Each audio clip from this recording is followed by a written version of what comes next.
how many of you are facing ridicule because your points of view are different than that of the mainstream media and the government's calls? All right, so let's see those hands. Is that most people? I don't know. Pamela Rogers hasn't put her hand up. Otherwise, I see most people here. Yeah. I don't see anybody that doesn't have their hand up, Brian. Tell me if you see anybody without their hand up. I mean, there's some people we don't see at all. Yeah. I'm assuming you can't really include them in the vote, but I don't see any. That must be frustrating. Is that frustrating, everybody? Can I just see thumbs up? Is that frustrating to feel like you're the one and that to try to come out and say something that you know is medically correct and everyone is saying, no, that's not true. And you're like, but I'm a doctor and I know what I'm talking about and I have colleagues that feel the same way. And yet you're listening to someone like a Bill Gates or a Fauci try to tell you what to do who have these vested interests. Isn't that frustrating?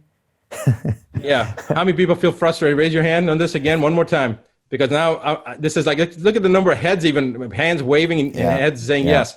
So now, Brian, just imagine what your idea and my idea to do this, I don't know whose idea it was, maybe it's mine, maybe it's yours, I don't know, but just imagine how the doctors here now, and I'm going to ask this question, how many of you now feel more empowered and realize that you're not the only one and that you are, look at the double hands going up. How many people realize now that you are the minority, but you are the evolved minority, right? You are the evolved minority. So guys, if you're there, raise your hand. If you look at that, there's people coming and sticking their hand in the camera that weren't, I couldn't even see them before. So thank you, Dr. Ozan.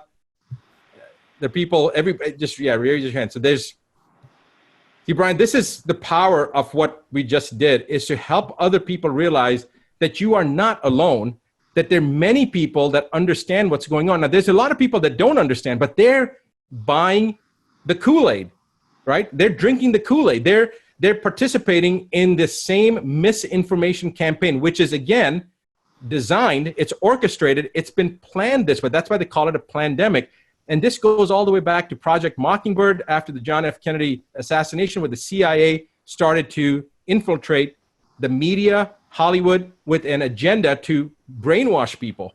And you've seen those things where they got the on that movie outofshadows.org, they show newscasters saying something, but as they say it, they show multiple newscasters in 10, 20, 30, 40 different stations saying the exact same verbiage. They're repeating it.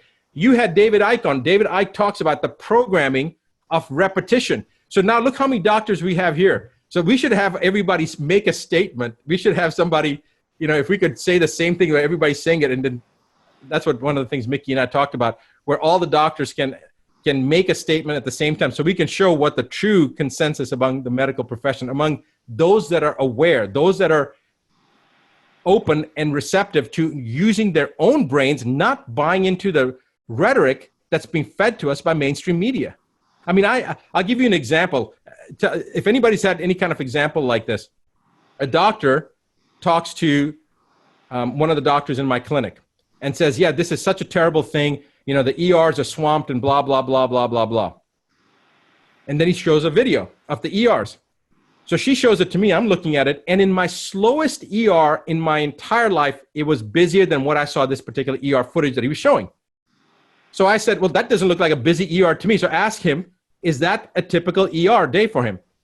She asks him, and the doctor responds back, well, that's actually not my ER. That's an ER from somewhere else that I saw the footage of. Now, he's promoting an agenda of an ER footage that's not even busy. You just see a couple people sitting there. I mean, it's not busy at all. To me, I'm thinking that looks like a pretty slow ER. So he's putting it out there. Then when we question him, it's not even his ER. So then we said, okay, what about your ER? Because he's an ER doc.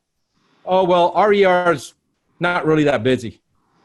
Oh, well, what's your consensus? Well, it's really not accurate for me to say what the consensus would be. Why is that? Why wouldn't it be accurate? Well, we actually laid off a third of the nursing staff, so we can't really see as many patients.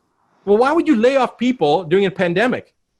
So again, how many doctors have experienced this type of cognitive dissonance where your own family or colleagues can't explain something, but yet they're still telling you that, oh, you're wrong. It's the way it's happening. It's the way the media is promoting it. How many people have experienced that?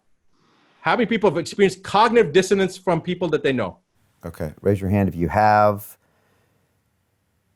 Okay, and that's what brainwashing does. Those hands up. It convinces people of something to buy into a line of misinformation.